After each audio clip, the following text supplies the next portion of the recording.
Alexa's Publishing Chat, episode 140. Well, hello, everyone, and welcome back to an episode covering a topic we've never covered on the podcast before. So, this is exciting. We're talking about foreign translations and the international market for additional opportunities for marketing and selling your books. So, super interesting interview with Isabella Nanni, who is a translator. And she digs into some of the things that go on behind the scenes, not behind the scenes, but things you need to understand and how to find the right translator, things to look for, what should be in a contract, the copyright issue between the US and Europe, and all kinds of different, very fascinating insights into what it would be like if you choose to go down the road of trying to get your book translated and selling the foreign rights. So I hope that you enjoy this episode. Really quickly, we are in the last month of September, and if you are a previous ticket holder from 22, 23, or 24, you should have received an email with our early bird sale for previous ticket holders. For everybody else who's never attended the virtual conference before, it will be March 5 through 8. 2025, and tickets will go on sale early in October, so be sure to check out our website. In the meantime, save the date because our kickoff webinar and our very first sponsor webinar will be on October 10th, so you can go over to womenandpublishingsummit.com/events to register for that upcoming kickoff webinar. The first half an hour we'll be talking about what's coming up, what to expect, all those fun things. I've got some giveaways, and then at 1 o'clock Eastern time we will transition over to our platinum sponsor for 2025, and Karen is going to give a great presentation that you won't want to miss. So head over to womenandpublishingsummit.com/events, check out the October 10th kickoff and first sponsor webinar to learn more and to register, and we'll see you there. All right, enjoy the show. Welcome to the podcast, a place where you can come to get inspiration, motivation, help, encouragement, and support in your journey to write, publish, and sell your book. Hosted by Alexa Bigwharf. 'Cause I've been where you've been, and I felt what you're feeling, and I don't want to get in your way. All right, everyone, welcome to another episode of Alexa's Publishing Chat. I am excited to bring this particular guest to you today because translations and international rights and growing our book beyond just our US marketplace or Canadian or UK, whatever it may be, into the international realm, I think is a really big next step for a lot of authors who are looking to have a larger global presence and to make more money and all of these types of things. So today I have with me Isabella Nanni from Italy. She graduated in foreign languages and literature in Bologna, Italy in 1994 and is listed as expert interpreter and translator at the local Chamber of Commerce. In 2019, she's a native Italian speaker and her language pairs are English to Italian, Spanish to Italian, and German to Italian. She has worked for major international companies as well as publishers and specializes in literary translations and marketing materials. Literary translations and scouting comprise books in the following categories: romance, young adult, children, crime fiction, comic and graphic novels, nonfiction, and history. So if you fall into any of those, you're in for a treat. Her translations of Jess Michaels, Tess Thompson's, and Crystal Caswell's books made it to the top 10 best-selling Kindle romances on Amazon Italy. She's a top reviewer on NetGalley since 2016 and is an active member in several online literary groups, both in her home country as well as internationally. She's in contact with several book bloggers and is a passionate marketer of the books she translates. And I think that's an important component too. I've had a couple of books translated in the past, and once it was translated, the translator had absolutely nothing to do with the book. And, we'll get in. First of all, welcome to the show. I'm so glad to have you here with us today. So many things we can talk about. Thanks for having me. Absolutely. But I think that's such a unique component that you add. And, if I'm going to translate one of my books into Italian, I have zero knowledge of who's an influencer in Italy, of where to market my books in Italy, of what to do with it. So I think that's a really nice component that you add to your services. All right. So I have a lot of questions for you. I think this is such a great Go topic. ahead. We have wanted to move into the international rights for a long time with a lot of our children's books through Purple Butterfly Press in particular. I went to the Bologna book fair in 2020. The first year it was open again. I think that was 22, and was just overwhelmed and amazed by all the things. But this is a tough nut to crack for a lot of people. First of all, finding the right person who can translate their book, then looking for markets to get it into, or if going through the international rights process is the right process, because then they'll translate it for you. But let's just speak to the translation part today. So first of all, let's talk about where, if people want to do, who's a good fit for translations, and how, how do you get started as an author or a publisher? Okay, so first of all, there is no standard procedure to become a translator in Italy. It's not like with lawyers or doctors. There is no national exam that you have to pass to become a translator. So there's big chaos surrounding the profession, but there are clues that will help you uh, understand if the person before you is competent in the topic or not. And university degrees still play a big role, especially for translation, even more than for interpreting, because translation, book translation, literary translation has to do with literature and a whole network of culture that is behind the book. So in that respect, a university degree is still a very good indication. Yeah. Of course, a university degree in foreign languages or international mediation is still a good indicator. After that, you can specialize in an industry. You can specialize in gaming, for example. The gaming industry has a huge need for translators, and it has very specific requirements. And you can specialize in technical translation, and you can specialize in literary translation. Now, a literary translator is often required to be even more flexible than the other translators, because you never know what you will find in a book. For example, 50 Shades of Grey, you have that famous contract between Mr. Grey and the heroine. Now, if you're a good translator, you will need to look for specific legal language Right. to make the target reader feel like the contract had been written in Italian from the start. So when I see people saying, "Oh, I might translate a book or two to fill in the gaps of the other mainstream workflow," I cringe, because it's a specialization. You just can't invent yourself, literary Right. translator. And in that respect, I took many courses. I usually invest about 150 hours yearly in CPD. It's not only on translation, it's also on marketing and social media marketing and everything that I think is useful to help my clients beyond translation. But translation is still a big part of my CPD, and you never stop learning.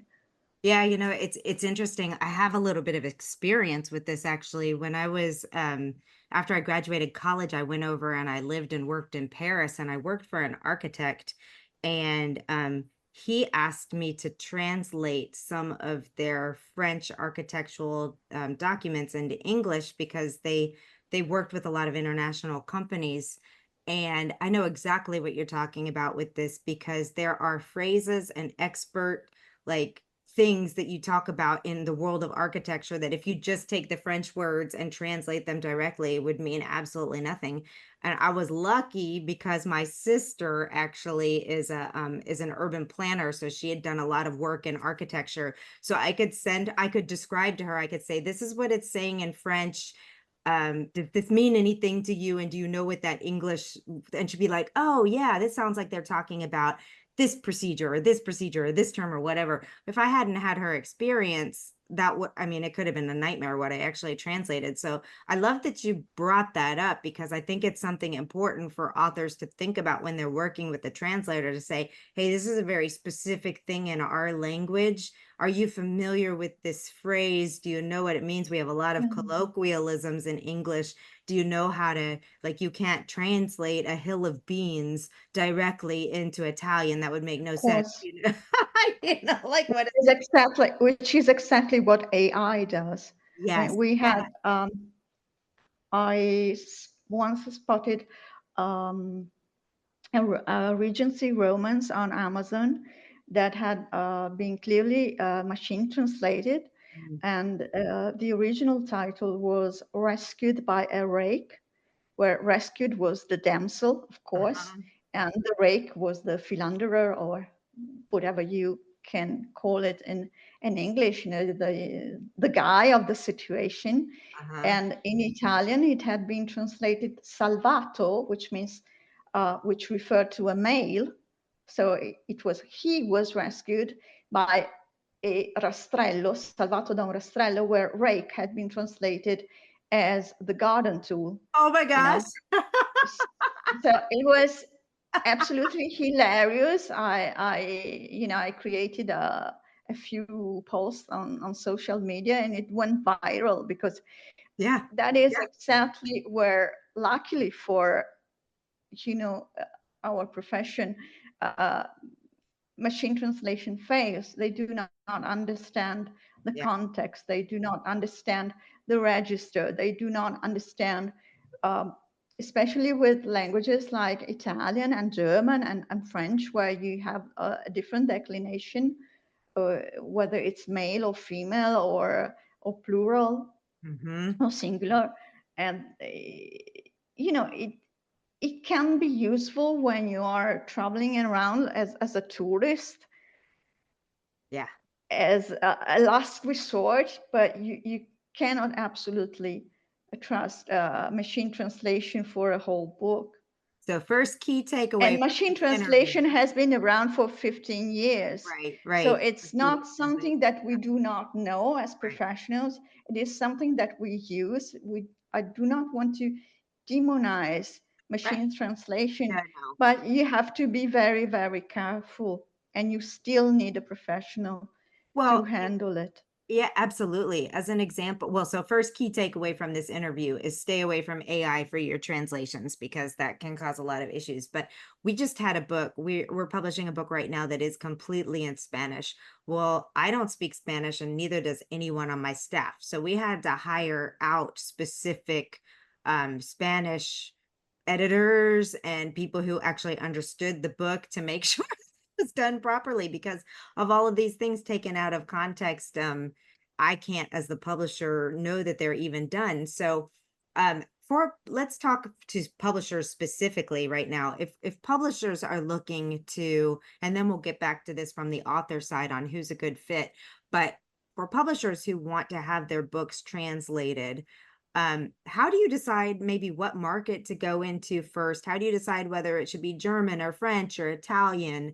And for publishers specifically that want to work with translations, how does that all work? I'll tell you what my clients did. Jess Michaels, for example, chose to translate her books in German and Italian because she saw that her original titles sold best there. Oh. So if you have a fan base who already reads your books in English or in the original language the book was written in other countries, that's a good start. And since there will be there will still be a cluster of people who do not enjoy your book in the original language as they might without the language barrier, Hmm. that's already an indication, okay? Or you can run tests. That's more expensive, of course. But for example, my client, Tess Thompson, had never done translations. And when she started, she saw that she was successful with her first translation with me in Italy. And so she did the same in German and France and French. In Germany, she had to stop after 3 books in an 8 book series because, well, first of all, German translations are a lot more expensive. Um, and probably the market wasn't there for her genre, for her subgenre. She writes, she doesn't write steamy romance. She writes a sweet romance, and it was a strange kind of historical romance because it was set in Colorado in 1910. So that's a strange setting. Yeah. Now that was a bet in Italy too, because you could either follow the trend of Regency romance after Bridgerton and so on, or you could lead the trend Right. or and create your own space. And she was lucky that the Italian readers took to her historical series because it was different. There was nothing like that, or there was little like that Hmm. because when I helped her promote it, um, I still told people that it was similar to when the Calls the Heart, for example. That was an American series that we had in Italy. That she had the vibes of Virgin River, even Hmm. if it was set in the past. Hmm. So you when you promote your book, you need to see if there are things that can make it familiar to Yeah. a new audience. Okay. In France, for example, the result was something in between Italy and Germany because she managed to get the whole series translated, but I think she stopped there. Hmm. So she didn't pursue translations any further So, while she is coming out tomorrow with a new translation in Italian that will be a contemporary romance, and I'm curious to see how the readers will react. so she's doing well in Italy, not so great in Germany, and and she stopped the French translations as well, right? So it's a matter Yeah. of kind of watching. So you mentioned something really interesting, and that is to do your marketing in a way that's familiar to the audience. So how if you've got an American over here who's got a book series all in English and wants it to be, they're looking at their Kindle data and they see that they get a good number of English buys in Germany, for example. So they decide to go forward with the German translations. If they don't know anyone in Germany, if they're not familiar with German culture or French or Italian or whatever country it is, how do you recommend that they find out what's popular, what's trending, what would be recognizable in those markets? Is there something you can recommend that would help authors kind of make? Well, Amazon, while not providing extensive statistics, is still a help if you at least monitor the first 100 bestsellers in your category Uh-huh. over time. So give it 3 months time to monitor those sales. That's something significant already. And of course, if you're new to translations, you can rely on other authors Mm. who have studied the path before you. For Germany, for example, I know I'm part of a group that is actually called Marketing Translations in Germany or something like that. I can email that Mm. to you after our interview. And there are other groups, and of course, help from your peers is uh, is one way Yeah. to understand your market. And if someone's working with a translator like you, as you said, you do marketing and help your authors with books you've translated. Is that something that you provide when you're working with an author to say, this is a really common show in our country, and or things like what you were talking about with the marketing that helps them through that process? I don't think I understood your question. Sorry. Do you help an author if they come to you and say, I'd like to have my book translated into Italian, for example, and you say, oh, this is great. It reminds me of this show that's really popular in Germany. Or do you do some of that help with, or in, It's difficult to do it beforehand, mhm. but when I'm uh, at the end of the process of the translation, I do try to figure out what the best way to market the book is, and I'm usually successful. Good. That's Uh, no. well, Chris, it is not. Um, I mean, it is not a risk-proof business translation. Like any business, it has risks, Yeah. but sometimes it is worth the risk. Crystal Caswell, for example, is my first client to be number one in the Kindle store Oh, wow. in Italy. And she was number one for quite a few weeks. I can say at least 2 weeks. And she went back to number one when she was picked for a Prime promotion. Nice. What did you say So her? I'm quite sure that she made profit from the translations, I would say so. What is her which name? is a relief. Yeah. Carry. I shouldn't, because I should only focus on the translation, but I do feel the weight of the responsibility to be part of their investment. Yeah. Well, I think that's a sign of a good service provider, because if you're not concerned about your author getting their investment back, then that's not a good sign. So it's good that you are concerned about that. What did you say her name was again, so I can share that page? It's Crystal Caswell. That's spelled Kaswell. All right. And the series that she translated into Italian is Dirty Rich, the whole series Pretty rich. for Okay. 6 books. Well, look at that. Thank you. Okay, so let's talk about something, a question I had asked earlier and we got a little sidetracked, is who is a good fit for pursuing translations? And actually, this segues well because you mentioned the investment.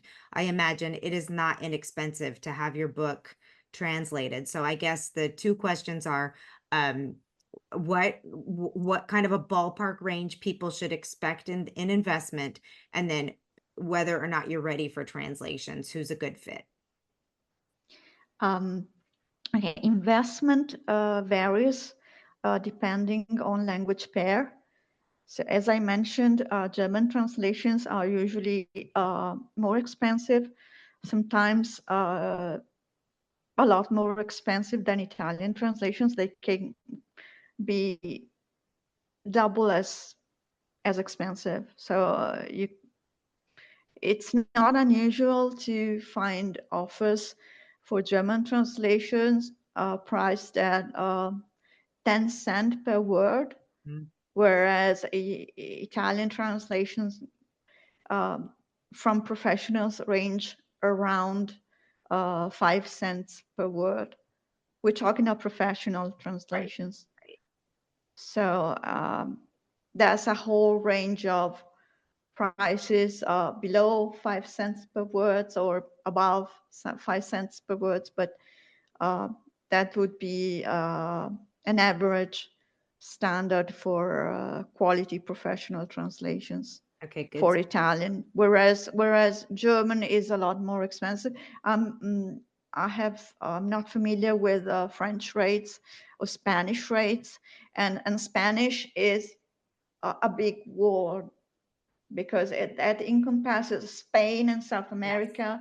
So And when you want to translate a book in Spanish, beware which market yes, you want to target best, because of course Spaniards will understand uh, a book translated into South American Spanish, but they may not enjoy it the same. So you really need to understand what market you're targeting yeah. with such a big language as Spanish. And strangely enough, none of my clients have invested into Spanish translations.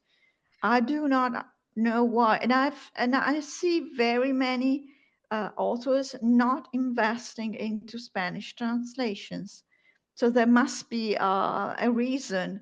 It's super I in- know Jess Michaels, for example, manages her Italian and German translations directly. So she self-publishes her Italian and German translations. Whereas for Portugal, she has sold the copies. She has gone trad, so she has sold the copyrights to a Portuguese publisher, and she's very happy with it. But yeah. it's a very peculiar market, from what I understand. Piracy is a very big problem, and finding a quality translator is not so easy. So I think she made the right decision. And Spanish, I do not know any client of mine who has invested into Spanish translations. That's a really interesting question. And I don't know. I don't see a lot of adult books.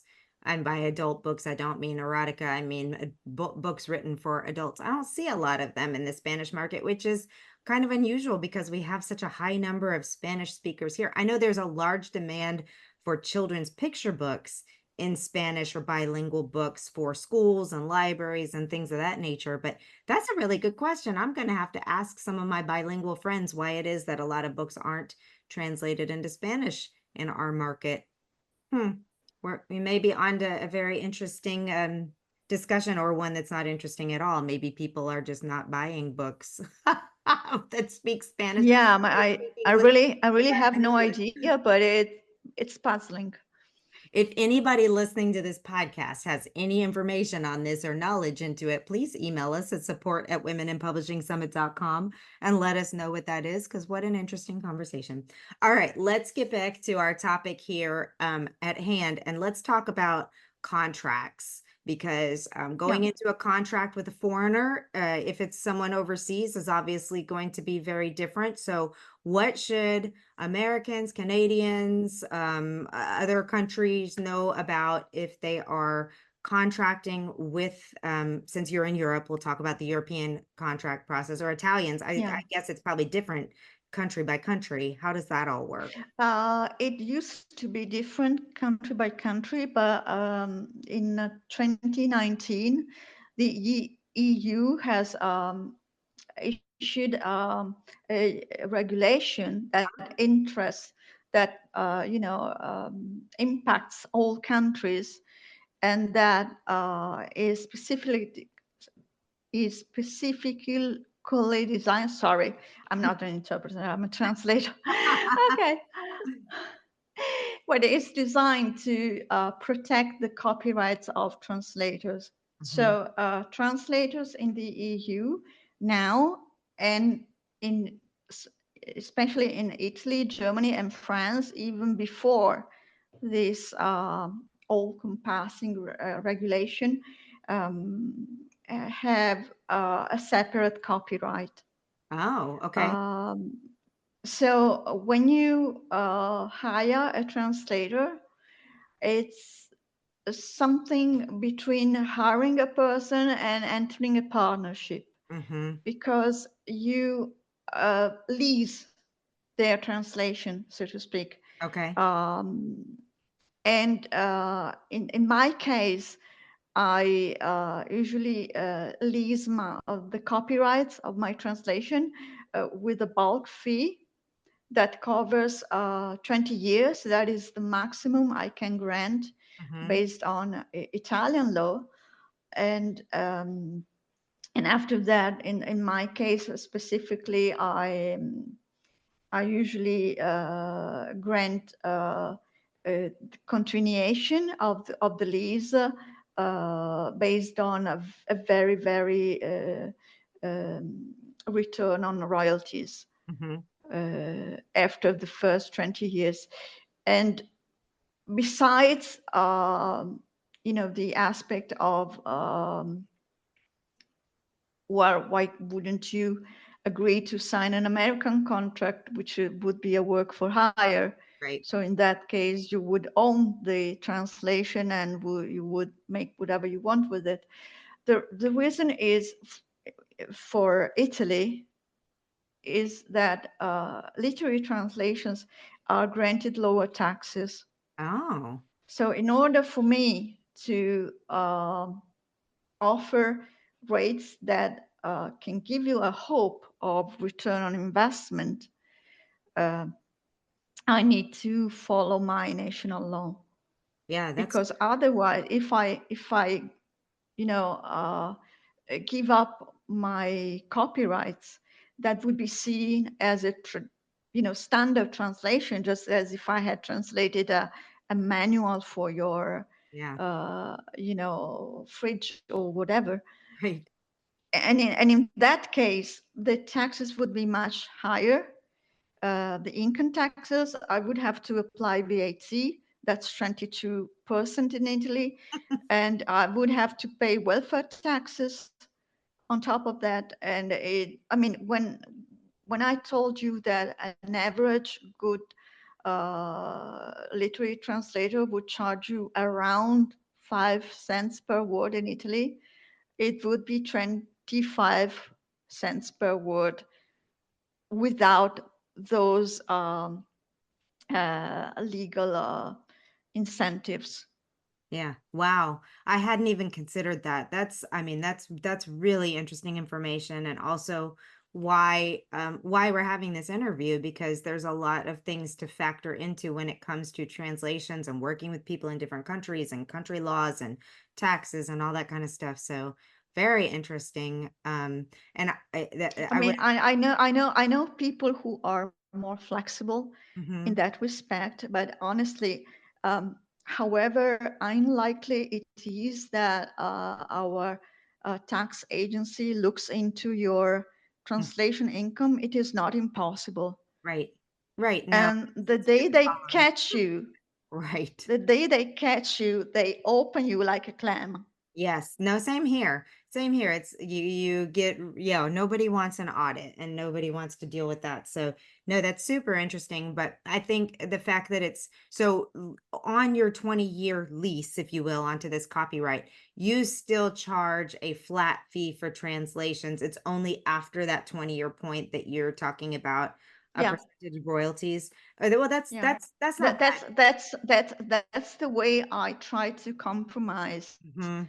between your expectations as Americans, Yeah. used to a work for hire Yeah. contract, and my need to respect The law. the Italian legal environment that I need to operate in. Well, and that's really good too, because if you get to the point where 20 years down the road, you're making a lot of money from sales in the Italian market, then it's worth it to continue on, even if it means sharing some of the royalties. And if you get to the 20-year point and it's not selling well, then it's no real big deal to end the contract there and say, thank you, we tried it, it didn't work. So I think that's plenty of time for people to get a feel for what's happening and whether or not to continue the investment. But I think it's really important for everybody to know that we're speaking with one translator and one way that she does business. But the takeaway here is that you need to ask, you need to be educated on what types of questions to ask.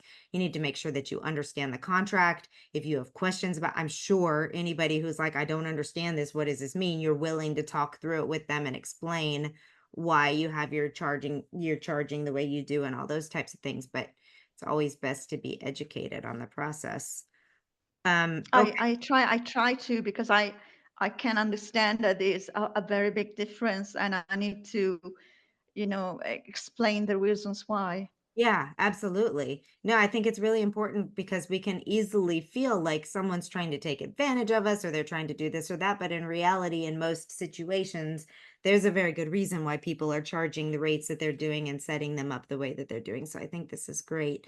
And, ebooks right now, it's a great opportunity on the international market to really dip your toe in and see what's happening. Absolutely. I've seen several authors, and I'm sure you as a translator see even more of this, but I've seen several authors doing translations and doing really, really well, making a lot of money in the international markets right now.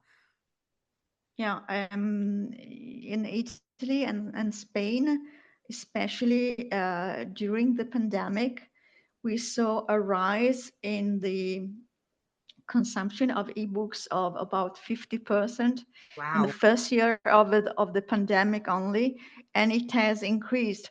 Wow. Of course, it tends to be genre specific, so it's adult literature. Right. You cannot expect children's books to perform the same way, Right. because children need to touch things, Hmm. so they need something tangible. And even for adult literature, the trend on TikTok for the very young generation, is to unbox things and show the book and all that stuff that you can only do with hardcovers or paperbacks. Now, Amazon with the print on demand option is a great help, Yeah. of course. Yeah. And when you sell a lot of books, that's a happy problem. You can solve it down the road, but at least you have um, the tools to test the waters without um, losing too much money. Yeah, I agree. All right. So thank you. This has been a very eye-opening interview, and you've really, I had so many questions, and really thank you for your time and all of this. So you do work obviously with the translations. So who do you serve and how do they get a hold of you? I work mainly in the romance genre, even though I translated a couple of children crime stories, which I enjoyed a lot. And I wouldn't mind translating crime stories for adults as well. I do not translate horror stories. I'm sorry, I'm too scared. I wouldn't dream at night. I wouldn't sleep at night. So I'm sorry. That's a big no-no for me. But I'm open to all sorts of romance and crime stories and nonfiction books and children's books too. But as I said, uh, that's still a genre that needs to pursue the traditional path, Mhm. because I agree. I ebooks agree with you. are not a thing yet. Yeah, nope, I agree with you completely on that. Um, okay, so where do you want people to go if they're interested in working with you? Okay, if you Google me, Isabella Nanni, translator, you will find my website. That's doubleface.traduzioni. Or you can find my Instagram page or my Facebook page, or I'm even on TikTok. I do not seem to be able to break through the TikTok algorithm, but I'm there too. And you should be able to find my contacts, or they can contact you and Yes, absolutely. You can give them my details. Well, all the details will be in the show notes of this. So if you're listening on a through the Apple or Spotify or anything like that, if you just click on the episode, you'll be able to see all the show notes. Or you can go over to womeninpublishingsummit.com/podcast, and you'll be able to look for the show episode and get all of that information as well. So check out that and I think so first go to your ebook sales and see if you can look across the countries that people are buying your book at and see if you see a country where a lot's doing well. Or just reach out. I'm sure Isabella would be happy to answer your question. I don't know. I'm sending people your way. I'm sure you'd be happy to answer. Is that true or not? Yeah. As to whether their book's a good fit for the Italian now, do you just translate into Italian? You don't translate English to German, correct? Or do No, no? Okay. So no. And that's one of the things that you should look for. I mean, you should look for a translator who is a native speaker of the target language. That's the first rule.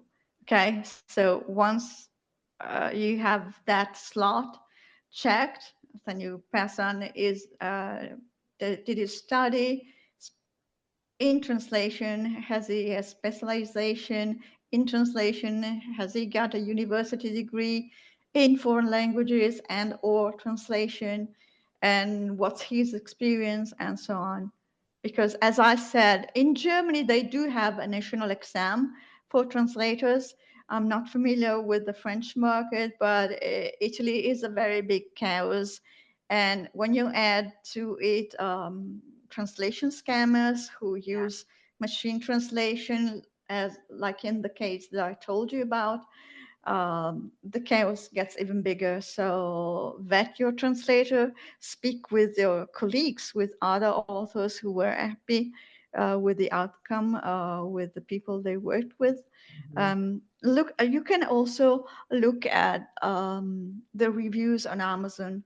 I know you have to be careful there because there are haters everywhere. So if you see maybe a couple of bad reviews with that are very generic and do not focus on specific problems in the translation, you shouldn't really worry about that. But as was the case in a few books that I spotted. For example, you have several reviews criticizing the translation because of a specific problem.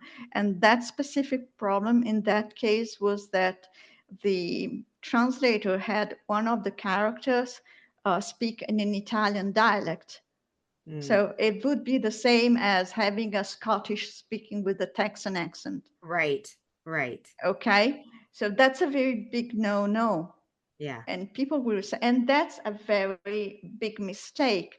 Now that those reviews you can take seriously because they are consistent and they speak of a very specific problem. Yeah. So you need to use a pinch of salt in everything, but you'll come across it. I think that's great advice.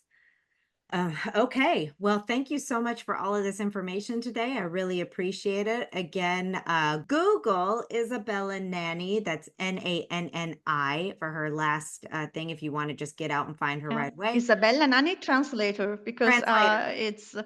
it's not a very common name in Italy, but it's not unusual either. I have two other Isabella Nanni out there who are not even relatives.